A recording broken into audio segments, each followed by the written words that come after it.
வணக்கம் நண்பர்களே. இன்றைக்கி நம்ம அடுப்படியில் ஒரு பனங்கிழங்க வச்சு ஒரு ஹெல்த்தியான அல்வா செய்ய போகிறோம். ஒரு 5 பனங்கிழங்கு இருந்ததுன்னா ஈஸியான அல்வா செஞ்சிடலாம். வாங்க எப்படி செஞ்சிடலான்னு பார்த்துடலாம். அல்வா செய்கிறதுக்கு நான் 5 கிழங்க விசில் விட்டு அவிச்சு எடுத்து தோல் உரித்து வச்சுருக்கேன். பெருசாக இருக்கிறதுனால நான் ஒரு 5 கிழங்கு வச்சுருக்கேன், இல்லைனா 6-7 கிழங்கு எடுத்துக்கோங்க. பனங்கிழங்க 2 ஒடிச்சு எடுத்துக்கோங்க. நடுவில் உள்ள குருத்தை எடுத்துருங்க, அது கசக்கும்.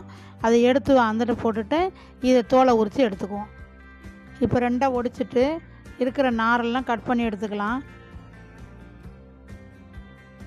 இந்த மாதிரி நாரை எடுத்துருங்க. எல்லாத்தையும் எடுத்துகிட்டு எல்லா நாரையும் சுத்தமாக எடுத்திங்கன்னா எல்லாமே வந்துடும்.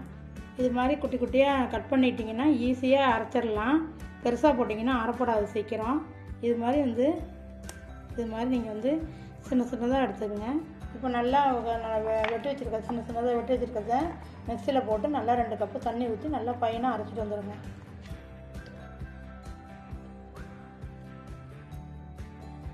இப்போ நம்ம அரைச்சி எடுத்துகிட்டு வந்துடுவோம். திப்பி திப்பியாக இருந்ததுன்னா அல்வாவில் கொஞ்சம் நல்லா அல்வா பதத்தில் வராமல் கொஞ்சம் திப்பி திப்பியாக இருக்கும். அதனால நல்லா பேஸ்ட்டாக அரைச்சி எடுத்துகிட்டு வந்துடுங்க. இப்போ பாகு காய்ச்சறதுக்கு ஒரு சட்டியை வச்சுட்டு இப்போ நம்ம 2 கப்பு வெல்லம் அளந்து வச்சுருக்கேன், அதை இதில் சேர்த்துக்குவோம். 2 கப்பு வெல்லத்துக்கு 1 கப்பு தண்ணி ஊற்றி கரைச்சிக்குங்க. இதுக்கு பதம்லாம் கிடையாது, நம்ம கரைஞ்சால் போதும். அந்த அதில் உள்ள மண்ணெல்லாம் வடிகட்டுறதுக்காக தான் நம்ம இதில் கரைக்கிறோம். கரைஞ்சாலே போதும். இன்றைக்கி நான் வெல்லம் எடுத்திருக்கேன். நீங்கள் நாட்டு சர்க்கரை சேர்க்குறா இருந்தாலும் சேர்த்துக்கலாம், கருப்பட்டி சேர்க்குறா இருந்தாலும் சேர்த்துக்கலாம். இப்போ நம்ம வெல்லத்தை வடிகட்டி எடுத்துக்குவோம். ஒரு அடிகனமான பாத்திரம் வச்சுருக்கோம். இதில் ஒரு 2 ஸ்பூன் நெய் ஊற்றிக்குவோம். நெய் உருகிடுச்சு. நம்ம அரைச்சி வச்ச மாவை அதோடு சேர்த்துக்கலாம். நம்ம நெய்யும் மாவும் ஒன்று சேர கலந்துக்கிட்டு அதுக்கப்புறம் நம்ம வெல்லம் பாவை ஊற்றி கிளறிக்குவோம்.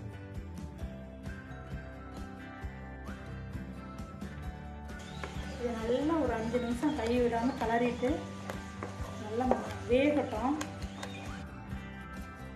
இப்போ நம்ம கிழங்கு வெந்து பபுள்ஸ் வந்துக்கிட்டு இருக்கு. இப்போ நம்ம கிழங்கு வேக ஆரம்பிச்சிருச்சு.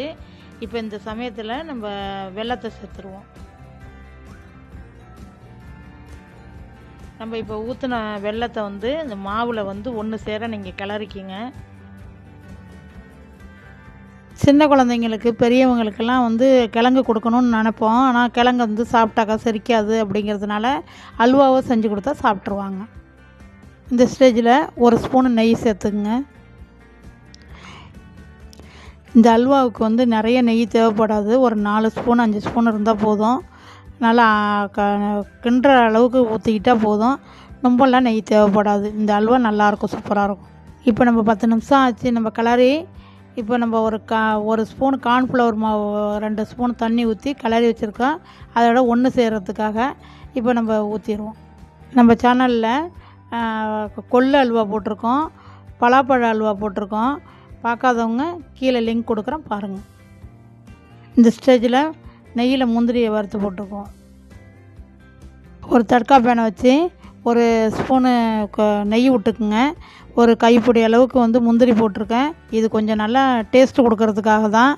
இது வறுத்து அதில் கொட்டிடுவோம்.